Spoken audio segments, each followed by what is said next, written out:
লোভ আপনার অন্তরের আরো একটা শত্রু। দেখতে গেলে এটা একটা শব্দ, একটা সংস্কৃত শব্দ। লব ধাতু থেকে উৎপন্ন হয়েছে। এর অর্থ কিছু লাভ করা। কিছু লাভ করা অনুচিত নয়, আরো কিছু লাভ করাও অনুচিত নয়, কিন্তু সব থেকে বেশি আমিই লাভ করব। আমি আরো চাই, আরো বেশি চাই, আরো বেশি পেতে চাই। এটাই হলো লোভ। আর এই লোভ যখন গ্রাস করে তখন আপনি যা পেতে চান, সে ধনই হোক বা মানই হোক, তা অর্জন করার জন্য মানুষ যে কোনো স্তরে পৌঁছে যেতে পারে। যদি মানুষ ধন অর্জন করতে চান তাহলে তার জন্য তারা অধর্মের পথেও চলতে পারেন। যদি সম্মান অর্জন করতে চান তাহলে অন্য মানুষকে ছোটও করতে পারেন। শেষ পর্যন্ত আপনার এটা মনে হতে পারে যে যদি একটু অল্পই প্রাপ্ত করতাম কিন্তু ভালোবেসে প্রাপ্ত করতাম, এই জীবন আরো অনেক বেশি সুখী হতো। লোভ আপনার জীবনে, আপনার মনে কখন যে প্রবেশ করবে সেটা আপনি জানতেও পারবেন না। তাই এটা চিনতে শিখুন আর তৎক্ষণাৎ জীবন থেকে বাইরে ফেলে দিন। যা কিছু লাভ করতে চান তা ভালোবেসে লাভ করুন, আর সেই ভালোবাসার সাথেই বলুন রাধা রাধা। ধন, সম্পদ, ঐশ্বর্য, মানুষ হয় নিজের সৌভাগ্যের দ্বারা এগুলো লাভ করে থাকেন বা কর্মের দ্বারা। সৌভাগ্য আসলে কি? গ্রহের দশা যা প্রত্যেক মুহূর্তে বদলাতে থাকে।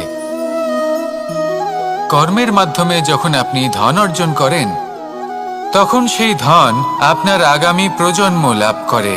সেটা হয় সে ভোগ করে বা তার জন্য তার ভোগান্তি হয়। আর এটা নির্ভর করছে আপনার কর্মের ওপরে। কি কর্ম করেছেন আপনি সেই ধনকে লাভ করার জন্য? যদি আপনি সৎ পথে চলেন, নিষ্ঠা ভরে আপনি কর্ম করে থাকেন এবং তার ফলে আপনি ধন অর্জন করে থাকেন, তাহলে আপনার আগামী প্রজন্ম সেটা ভোগ করবে, সেটা প্রয়োগ করবে নিজের বিকাশের জন্য। কিন্তু যদি আপনি কুকর্ম করে থাকেন, কোনো রকম ছলনা করে থাকেন এই ধন লাভ করার জন্য, তাহলে 100% আপনার আগামী প্রজন্মকে এর জন্য ভুগতেই হবে। তাহলে আপনি কি চাইবেন? যে আপনার আগামী প্রজন্ম সুখ ভোগ করবে নাকি আপনার কুকর্মের পরিণাম ভোগ করবে? নির্বাচন আপনারই। আসুন আমার সাথে ভালোবেসে বলুন রাধা রাধা। এই সংসারে যখনই কোনো সমস্যা আসে তখন আমরা আমাদের সব থেকে বড় সম্বলের কাছে আশ্রয় খুঁজি, তা হলো আমাদের বিশ্বাস। এবার প্রশ্ন হলো এটাই যে এই বিশ্বাস কার ওপর করা যেতে পারে? পরিবারের ওপর, বন্ধুর ওপর, নাকি তাদের ওপর বিশ্বাস করা উচিত যাদেরকে আমরা কখনো সঙ্গ দিয়েছি? দেখুন, এই সংসারে বিপদের সম্মুখীন হলে কে আপনাকে সাহায্য করবে সেটা নির্বাচন করা আপনার হাতে নেই। সেটা সেই সকল ব্যক্তির উপর নির্ভরশীল যে তারা আপনাকে সাহায্য করবে নাকি করবে না। অর্থাৎ যখনই কোনো বিপদ আসে সর্বপ্রথম তার সম্মুখীন আমাদের নিজেকেই হতে হয়, আর তার জন্য প্রস্তুত থাকা প্রয়োজনীয়। সেই শক্তি, সেই সাহস অর্জন করা প্রয়োজনীয়। দেখুন, যখনই অন্ধকার আসে তখন সবার আগে কে আপনাকে ত্যাগ করে চলে যায়? আপনার নিজেরই ছায়া। এই অন্ধকারের সম্মুখীন হতে হয় অন্তরের প্রদীপের দ্বারা, অন্তরের আত্মা দ্বারা। তবেই আপনি অন্ধকারের ওপর জয়লাভ করতে পারবেন। সেই জন্য যে বিপদই আসুক না কেন নিজেকে তার জন্য প্রস্তুত রাখা উচিত। সেই সাহস নিয়ে আসুন। এমন কোনো বিপদ নেই যা আপনাকে ভেঙে দিতে পারে। আসুন আমার সাথে ভালোবেসে বলুন রাধা রাধা। জীবনে ক্ষমা চাওয়া তাও কিছুটা সহজ, ক্ষমা করতে পারা অত্যন্ত কঠিন। ক্ষমা 2 অক্ষরের এই শব্দ হতে পারে, কিন্তু অত্যন্ত বড় এই শব্দ, অত্যন্ত গুরুত্বপূর্ণ এই শব্দ। কখনো কখনো অন্য কাউকে ক্ষমা করে দেওয়া তাও কিছুটা সহজ কাজ, কিন্তু নিজেকে ক্ষমা করতে পারা অত্যন্ত কঠিন হয়ে দাঁড়ায়। অতীতে যদি আমাদের এমন কোনো ভুল হয় যে কারণে আমরা নিজেকে ক্ষমা করতে পারি না, অনেক সময় এমন কিছু ভুল করে বসি যে বিষয় শুধু আমরাই জানি, কিন্তু আমরা নিজেকে ক্ষমাই করতে পারি না, আর আমাদের বিকাশ সেখানে স্তব্ধ হয়ে যায়। কারণ যদি আপনি ক্ষমা করতে না শেখেন, নিজেকে ক্ষমা যদি না করতে পারেন, তাহলে তা আপনার জীবনের সব থেকে বড় বাধা হয়ে দাঁড়াবে।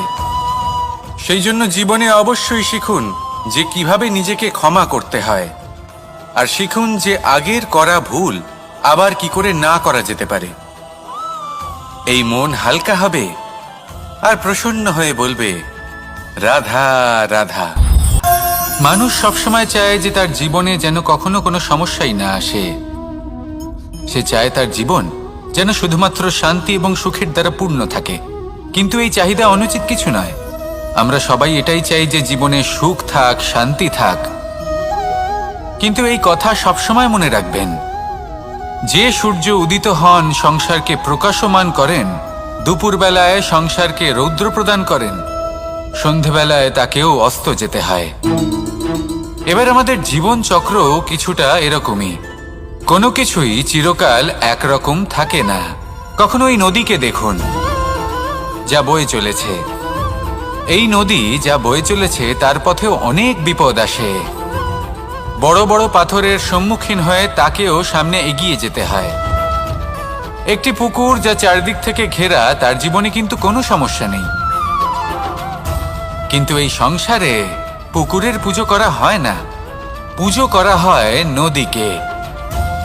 মনে রাখবেন, সমস্যার ঊর্ধ্বে তিনি উঠতে পারেন যিনি সমাধি লাভ করেছেন, যিনি এই সংসারেই নেই। যিনি এই সংসারে আছেন এবং জীবিত আছেন, তার জীবনের সমস্যা হলো শ্বাসবায়ুর মতোই গুরুত্বপূর্ণ। আসুন আমার সাথে ভালোবেসে বলুন, রাধা রাধা। আজ আমি আপনাকে একটা ছোট্ট কাহিনী শোনাবো। একবার আমি, রাধা আর দাদা, আমরা তিনজনে মিলে লুকিয়ে একটা উপবনে গেলাম আম পেড়ে খেতে।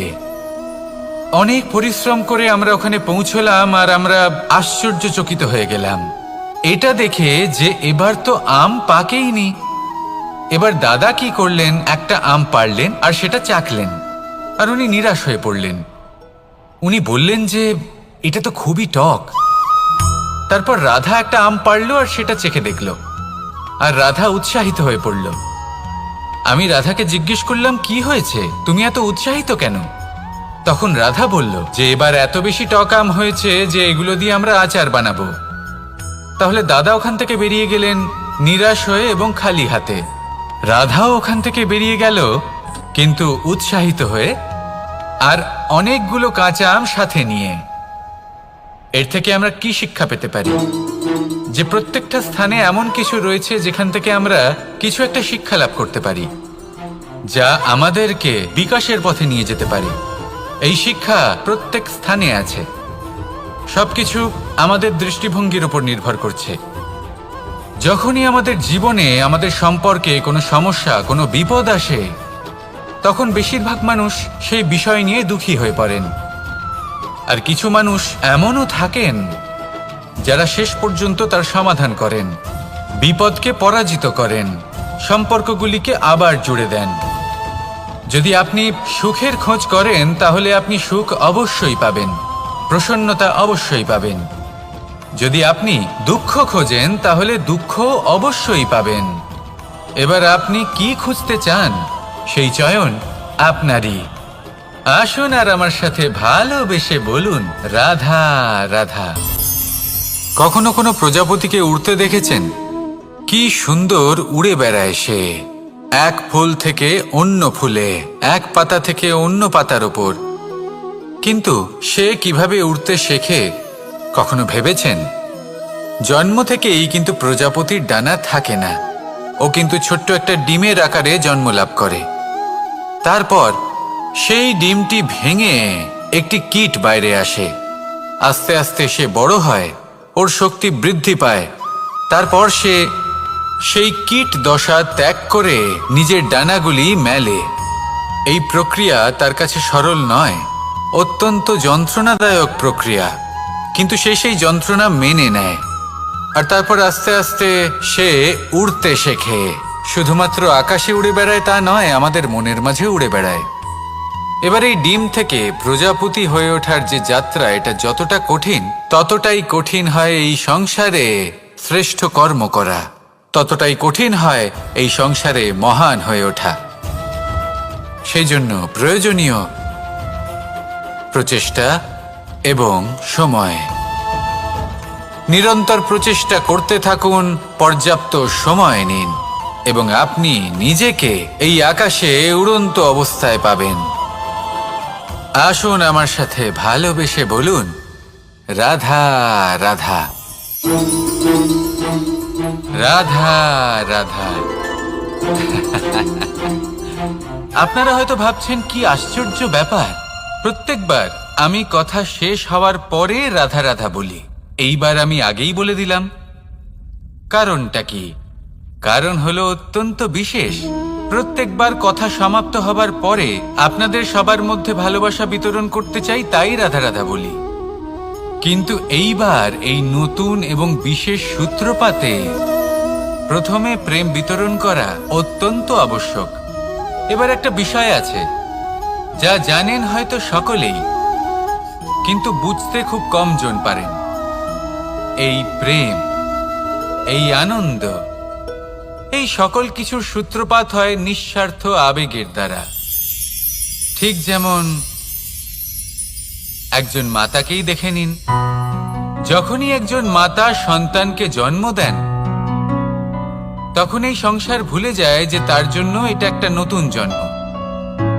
কারণ একজন নারী তখন একজন মাতৃরূপে নতুন ভাবে জন্ম নেন। একজন নারী স্ত্রী ও গৃহবধূ রূপে কিছু অধিকার লাভ করে থাকেন, কিন্তু তিনি যখন মা হয়ে যান তখন তিনি শুধুই দান করতে শেখেন। নিজের সন্তানের জন্য কত কিছুই না করেন, তাকে বাৎসল্যের সাগরে ভাসিয়ে নিয়ে যান। এই সংসারে রাজকুমার জন্ম নিতেই পারেন, তাকে রাম এবং লক্ষ্মণ কিন্তু মায়েরাই বানিয়ে তোলেন। একজন গোয়ালা জন্ম নেয়, তাকে দ্বারকাধীশ একজন মাই বানিয়ে তোলেন। পিতা হলেন সেই পর্বত যার একটা অংশ হলো তার সন্তান, কিন্তু মা হলেন সেই শিল্পী যিনি একটা পাথরকে খোদাই করে এমন এক মূর্তি গড়ে তোলেন যাকে সকলে পূজনীয় মনে করেন। তাহলে স্মরণ করুন সেই সকল মুহূর্ত যেগুলি আপনি নিজের মাতার সাথে অতিবাহিত করেছেন। অনুভব করতে পারবেন যে কিভাবে এক মুহূর্তেই এই মন প্রফুল্ল হয়ে ওঠে। এবারের কারণ কি? এর কারণ হলো এই জীবনের আসল দ্বারই হলো মমতা।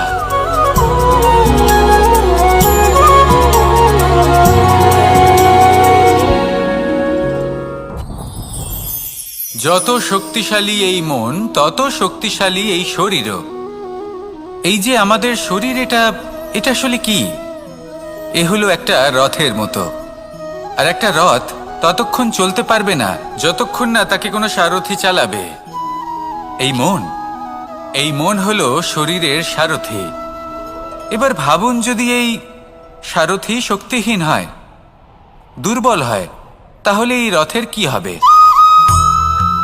এটা উচিত পথে চলতে পারবে না, উচিত গতিতে চলতে পারবে না, মন মতো স্থানে এটা পৌঁছতেও পারবে না। সেই জন্য মনের শক্তি অত্যন্ত প্রয়োজনীয়। এবার মনের শক্তি আমরা কোথা থেকে লাভ করি? দৃঢ়তার শক্তি থেকে। এবার এই শক্তি আমরা কিভাবে বাড়াতে পারি? আমরা প্রতিদিন কিছু নতুন স্থির করি, কিছু ছোট কিছু বড়। আর যেই আমরা নতুন কিছু পূর্ণ করি, আমাদের মনের শক্তি বেড়ে যায়। আর যদি পূর্ণ না করতে পারি, মনের শক্তি কমে যায়। একটা দেওয়ালের মতো ছোট ছোট ছোট ছোট শিলা আমরা একটার পর একটা স্থাপন করে একটা দেওয়াল তৈরি করি। এতগুলো পাথর যখন একত্রিত হয়ে যায়, তখন এমন এক দেওয়াল তৈরি হয় যাকে ভাঙা প্রায় অসম্ভব হয়ে দাঁড়ায়। সেরকমই হয় মন এবং দৃঢ়তা। ছোট ছোট কাজ করে নিজের লক্ষ্য পূর্ণ করুন। এই লক্ষ্য যদি পূর্ণ হয়, তবে মনের শক্তি বাড়বে। কিছুটা এইভাবে যে যত বড়ই বিপদ আসুক না কেন, সেই বিপদ নিজে হার মেনে নেবে, কিন্তু আপনার মন ততটাই শক্তিশালী থাকবে। তাই মনের শক্তি বাড়াতে থাকুন, যাতে আপনি উচিত পথে চলতে পারেন, উচিত গতিতে চলেন আর মনোবাঞ্ছিত স্থানে পৌঁছতে পারেন। তবেই এই মন প্রসন্ন হয়ে বলবে, রাধা রাধা। আমি রাধাকে ভালোবাসি, আর এই কথাটা সমগ্র সংসার জানে। আর সময় অন্তরে লীলার দ্বারা, বিভিন্ন ঘটনা দ্বারা, কর্মের দ্বারা আমি নিজের এই ভালোবাসা রাধার সামনে প্রকাশ করি। এবার আপনি বলবেন, এসবের কি প্রয়োজন? রাধা কি এই কথা জানে না যে কৃষ্ণ তাকে কতটা ভালোবাসে? অবশ্যই জানে, কিন্তু এই যে ভালোবাসা, তা মনে রেখে দেওয়ার জন্য নয়, তা প্রকাশ করার জন্য। আর বারংবার এই ভালোবাসাকে প্রকাশ করা উচিত, উচিত সময় এবং উচিত সুযোগ দেখে। কিরকম? এবার যদি আপনি প্রেমীর সাথে কোনো উৎসবে থাকেন, তাহলে তার সাথে নৃত্য সঙ্গীত করুন। যদি ভিড়ের মাঝে থাকেন, তখন প্রেমীকে সম্মান করুন, একান্তে প্রসাধন করুন। দুঃখের সময় তার হাত ধরে থাকুন, সুখের সময় আলিঙ্গন করে রাখুন। এই প্রেম যত প্রকাশ করবেন, ততই এই প্রেমের বৃদ্ধি হবে। এই প্রেম আরো বেশি গভীর হবে, অটুট হবে। তাই এই প্রেমকে মনে নয়, আপনার জীবনে স্থান দিন। মন খুলে প্রকাশ করুন আর আমার সাথে ভালোবেসে বলুন, রাধা রাধা। মুঠো হাতের শক্তি বেশি, মুঠো খুললেই তা দুর্বল। তা এমন কি থাকা উচিত এই বন্ধ মুঠোয় যা লাখের সমান? মানসিকতা এবং স্বপ্ন। মানুষ জন্মগ্রহণ করে, তার মানসিকতা সময়ের সাথে উন্নত হয়। মানসিকতা অনুযায়ী সে স্বপ্ন দেখে, আর সেই স্বপ্ন সার্থক করতে সে পরিশ্রম করতে থাকে। কিন্তু খুব গুরুত্বপূর্ণ একটা কথা আছে যা আপনার মনে রাখা উচিত। আপনার এই মানসিকতা, আপনার এই স্বপ্ন, তা যেন আপনার নিয়ন্ত্রণে থাকে। আপনার বন্ধ মুঠোয় যেন এর লাগাম থাকে, আপনি যেন এর প্রভু হন। যদি তা হয়, তবেই আপনি লাভবান হবেন। যদি এরা আপনাকে নিয়ন্ত্রণ করতে থাকে, যদি আপনার মুঠো খুলে যায়, না পথ আপনার নিয়ন্ত্রণে থাকবে, না মানসিকতা থাকবে, না স্বপ্ন নিয়ন্ত্রণে থাকবে। আর যদি তাই হয়, তাহলে আপনি আপনার ভবিষ্যৎ নষ্ট করে ফেলবেন। তাই নিয়ন্ত্রণ করতে শিখুন নিজের বিচার বুদ্ধি, নিজের মানসিকতা, নিজের স্বপ্নকে। নিজের এই স্বপ্ন পূরণ করুন আর আমার সাথে ভালোবেসে বলুন, রাধা রাধা। আমার কাছে যশোদা মা যেমন, আমার কাছে দেবকী মা যেমন, আমার কাছে ঠিক তেমনই হলেন গোমাতা। এবার ভেবে দেখার বিষয় হলো এটা যে এই সংসারে অসংখ্য প্রাণী আছে। একজন গাইকে একজন মায়ের মর্যাদা কেন দেওয়া হয়? তাহলে এর অনেকগুলো কারণ আছে। এই গাই অর্থাৎ গোমাতা, এনারা হলেন অত্যন্ত শান্ত, শান্তিপ্রিয়, কখনো কারোর কোনো ক্ষতি করতেই পারেন না। গোমাতা যে দুধ নিজের বাছুরকে পান করান, সেই দুধই আমাদেরও দেন। সেই দুধ পান করে আমরা শক্তি লাভ করি। এই দুধ থেকে আমরা মাখন, ঘি, পায়েস, এইসব সুস্বাদু খাবার লাভ করি। গোমাতার গোবর আমাদের জ্বালানি হিসেবে সাহায্য করে, যার ফলে খুব কম সংখ্যক কাঠ ব্যবহার করা যায় এবং বেশিরভাগ জঙ্গল সুরক্ষিত থাকে। গোমাতার গোমূত্র, সেটাও আমাদের কাছে লাভজনক। এর দ্বারা আমরা অনেক রোগ থেকে মুক্তি লাভ করতে পারি। গোমাতা যখন একটি বাছুরকে জন্ম দেন, তখন সেই বড় হয়ে আমাদের ক্ষেত কর্ষণ করে। সেই জন্য গাইকেও জীবনে মায়ের মর্যাদা দেবেন। যতটা সম্ভব তাকে সেবা করুন এবং ভালোবেসে তাকে পালন করুন। এই মন নিজে থেকেই প্রসন্ন হয়ে বলবে, রাধা রাধা। চলতে থাকা, থেমে যাওয়া, বিশ্রাম নেওয়া, তারপর দম নিয়ে পুনরায় দাঁড়িয়ে পড়া, আর তারপর আবার সেই পথ চলা।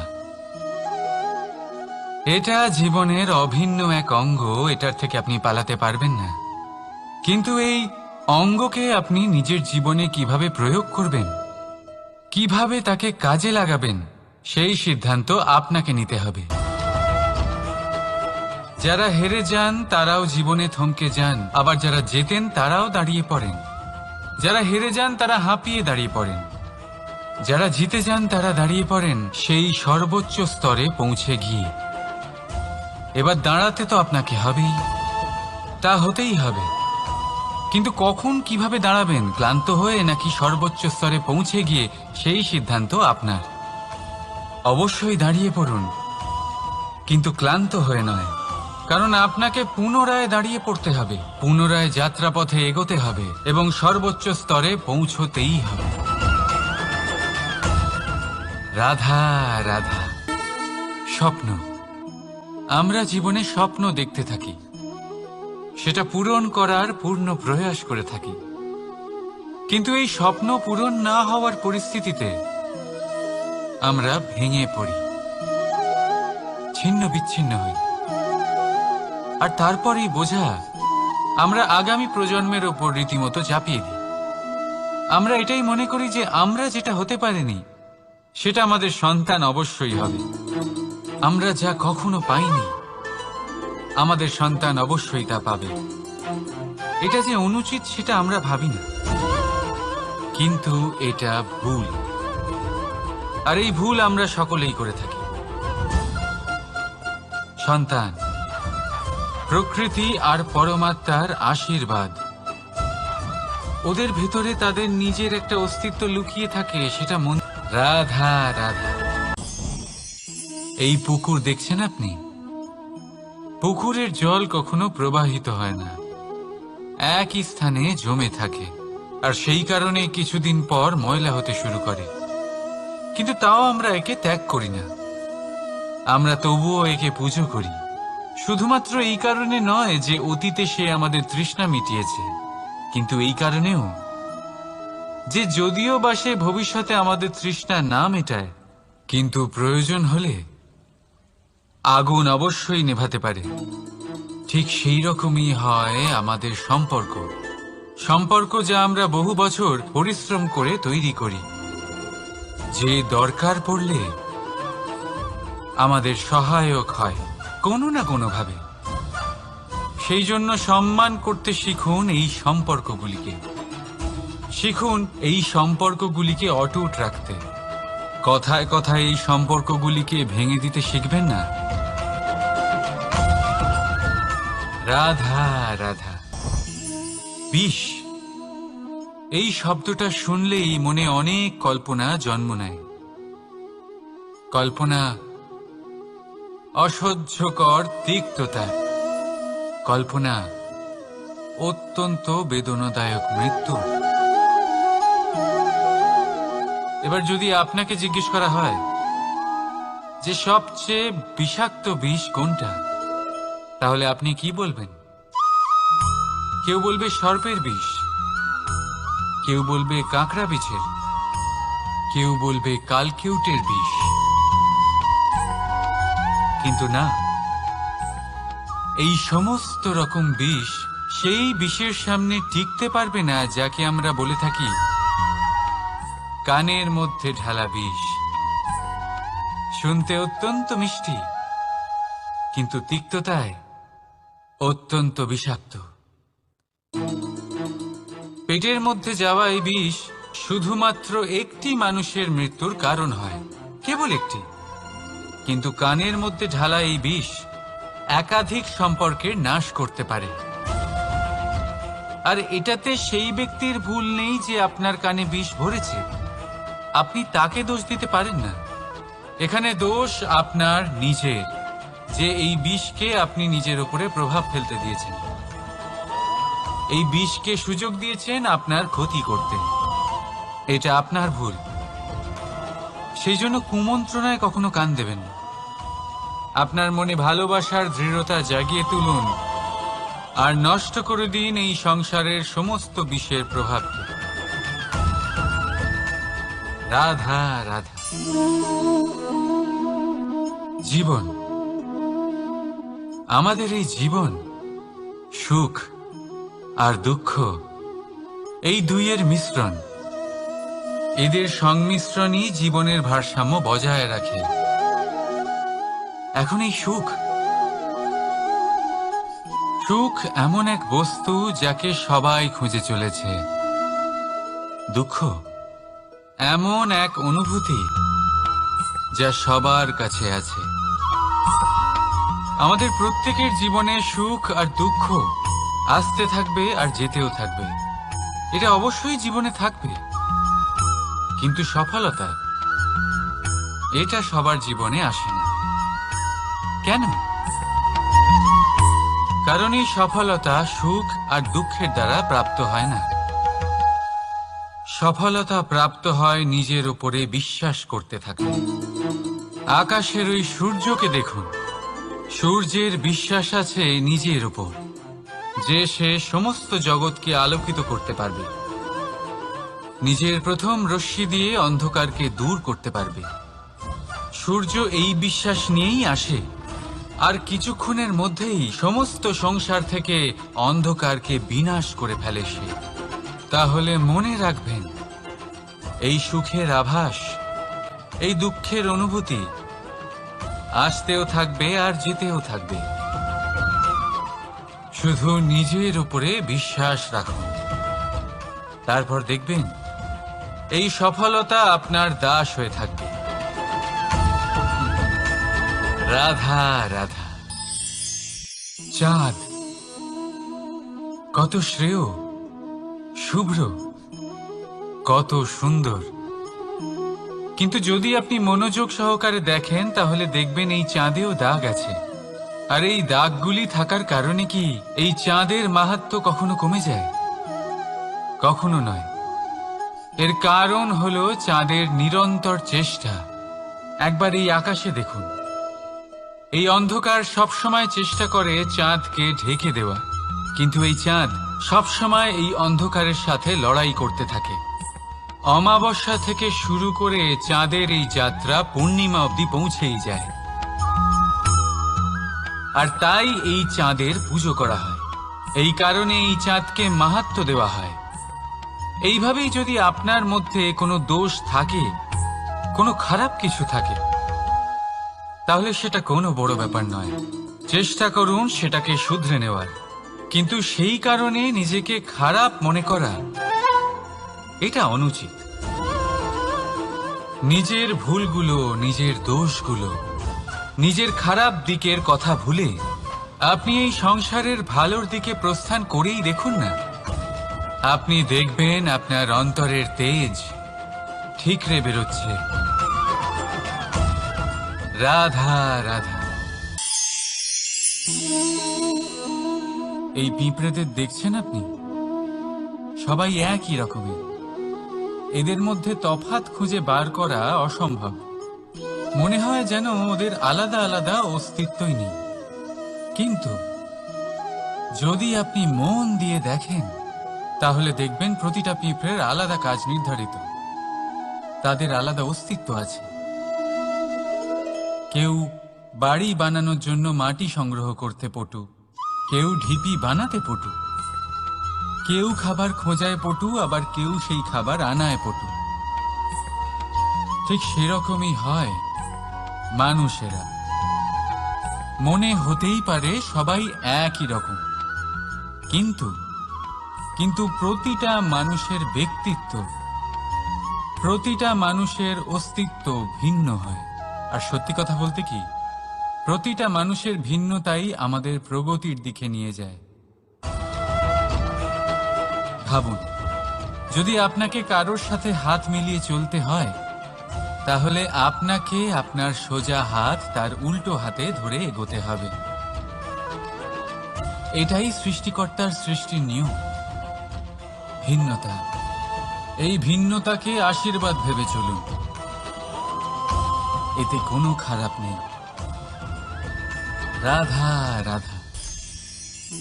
দাদা আমাকে বহুবার জিজ্ঞেস করেন যে কানাই, তুমি রাধার সাথে এই সংসারকে প্রেম শেখাতে এসেছো, তাহলে কেন তুমি রাধাকে এত বিরক্ত করো? কেন ও তোমাকে বিরক্ত করে? কেন এই ঝগড়াঝাটি হয়? কেন এই টানাপোড়েন চলে? এবার এটার উত্তর আমি কিছুটা এইভাবে দিতে চাই। পিঁপড়ে সেই বাড়িতেই প্রবেশ করে যেখানে মধু উপস্থিত আছে। যদি আপনার বাড়িতে মধু থাকে, কোনো মিষ্টি জিনিস থাকে, মিষ্টত্ব থাকে, তাহলে পিঁপড়ে সেখানে অবশ্যই প্রবেশ করবে। ঠিক এইরকমই হয় আমাদের সম্পর্ক। এর মধ্যে ছোটখাটো ঝগড়াঝাটি, টানাপোড়েন, রাগ করা, মন ভাঙানো, এই সব তো চলতেই থাকে, বিশেষ করে সেই সম্পর্কগুলিতে যেখানে মিষ্টত্ব আছে। মনে রাখবেন, যেই সম্পর্কে কোনো খুনসুটি নেই, রাগ করা, মান ভাঙানো নেই, কোনো ছোটখাটো ঝগড়াঝাঁটি নেই।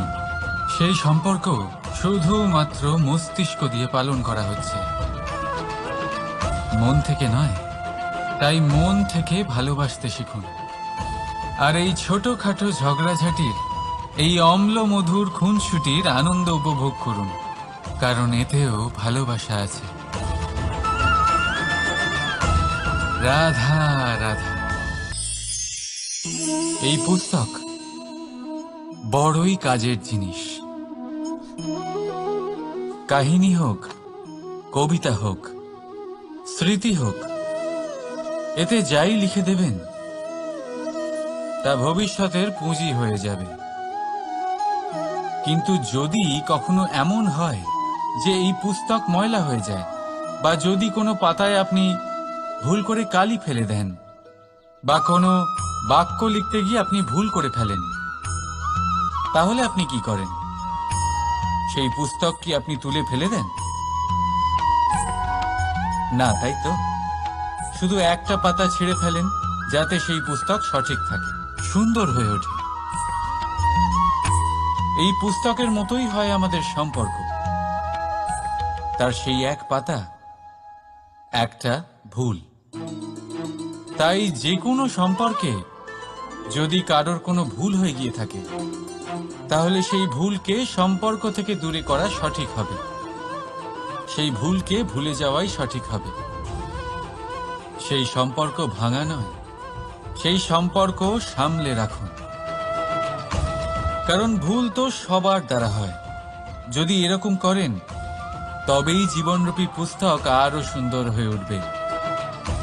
একে অপরকে ক্ষমা করতে শিখুন, একে অপরের ভুলকে ভুলে যেতে শিখুন। তারপর দেখবেন এই জীবনে আরো আনন্দ আসবে, আর এই সম্পর্ক নিঃশ্বাস নিতে থাকবে।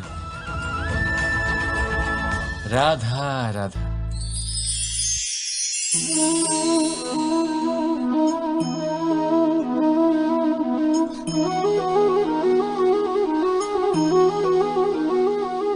আমার এই ছায়া দেখতে পাচ্ছেন আপনি? প্রকাশের স্রোত যখন মধুর আর দূরে থাকে, তখন এই ছায়া লম্বা হয়ে যায়। কিন্তু যেই প্রকাশের স্রোত মাথার উপরে চলে আসে, এই ছায়ার আকার ক্রমশ ছোট হতে থাকে। আর অন্ধকারে তো এই ছায়া বিলুপ্ত হয়ে যায়। কিছুটা এরকমই হয় আমাদের অহংকার। সুখের আগমন হলে, বৈভবের উপলব্ধিতে এটা বাড়তে থাকে। কিন্তু যেই সংকটের তাপ বেড়ে ওঠে, অহংকার ছোট হতে থাকে। আর যখন সংকটের এই অন্ধকার আমাদের চারিদিক থেকে ঘিরে ধরে, তখন এই অহংকার আমাদের ছায়ার মতোই বিলুপ্ত হয়ে যায়। তাই সেই কারণে এই আত্মসম্মান নয়, এ হলো অহংকার। আর অহংকার আর কিছুই নয়, শুধু পতনের দিকে প্রথম পদক্ষেপ। আর এই জীবনে পতনের দিকে নয়, প্রেমের দিকে এগিয়ে যান। আর আমার সাথে ভালোবেসে বলুন, রাধা রাধা। আপনি কি কখনো ফলে ফুলে পরিপূর্ণ বৃক্ষ দেখেছেন? তার ডালগুলো কিরকম স্বাধীনভাবে বেড়ে ওঠে। কিন্তু যদি এই ডালগুলো মূলের সাথে ঠিকভাবে যুক্ত না থাকে, সেই বৃক্ষের মূলগুলি গভীর না হয়, তাহলে কি হবে? তাহলে কি সে সেই সব সুবিধা পাবে? কখনোই নয়। সেই বৃক্ষের ডাল পড়ে যাবে, সেই বৃক্ষ ভূমিষ্ঠ হয়ে যাবে। ঠিক সেইভাবেই চিন্তা ভাবনার স্বাধীনতার আনন্দ আপনি তখনই আস্বাদন করবেন, যখন আপনার শিক্ষা গভীর হবে। তাই স্বাধীন থাকুন দৃষ্টিভঙ্গিতে, কিন্তু যুক্ত থাকুন শিক্ষার সাথে। রাধা রাধা। সমাজ, আমরা এই সমাজে বাস করি, আর বহুবার একটা গুরুত্বপূর্ণ কথা ভুলে যাই। এই সমাজ আমরা সকলে মিলে তৈরি করি। সমস্ত সময় কাটিয়ে দিই এইটা ভাবতে ভাবতে যে এই সমাজ কি ভাববে,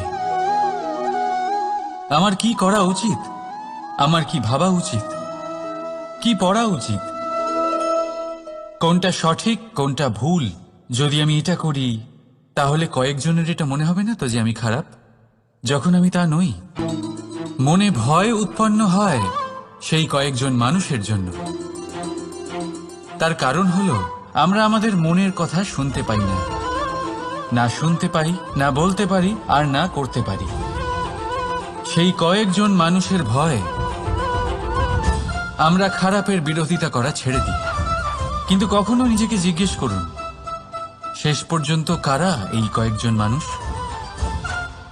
এই সংসারে প্রতিটি মানুষেরই নিজের আলাদা আলাদা ব্যক্তিত্ব আছে, আলাদা দৃষ্টিভঙ্গি আছে।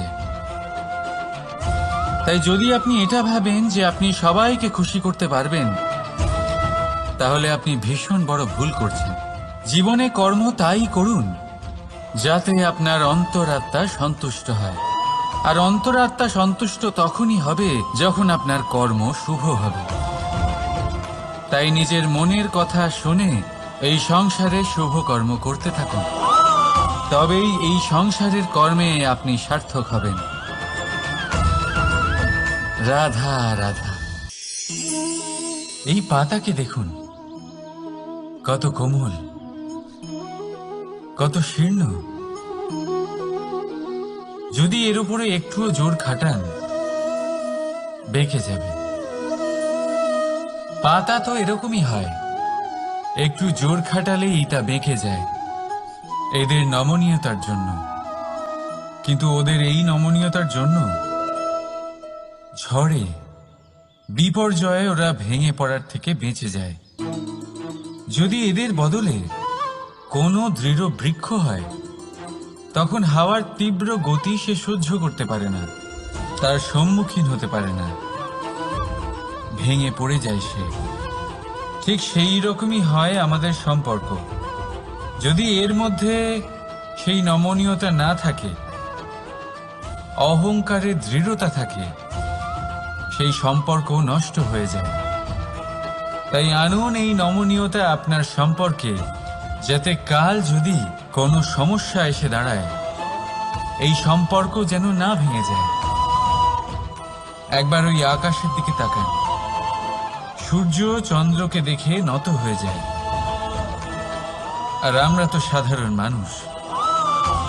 তাই সম্পর্ক নিচু করবেন না, সম্পর্কের সামনে নত হতে শিখুন। রাধা রাধা। প্রেম, আমরা সকলে প্রেম করি, প্রেম পাওয়ার চেষ্টা করতে থাকি। আর এমনও অনেক মানুষ আছেন যারা প্রেম অর্জন করেও ফেলেন, কিন্তু সেখান থেকে শুরু হয় এক নতুন অধ্যায়ের। আচমকা দুই প্রেমীর কিছু অনুচিত বলে মনে হতে থাকে, আচমকা দুজনে নিজেদের অস্তিত্ব নিয়ে বিচলিত হতে থাকেন। এবার এমন হলে কি করা যেতে পারে? আর এই হলো চুন।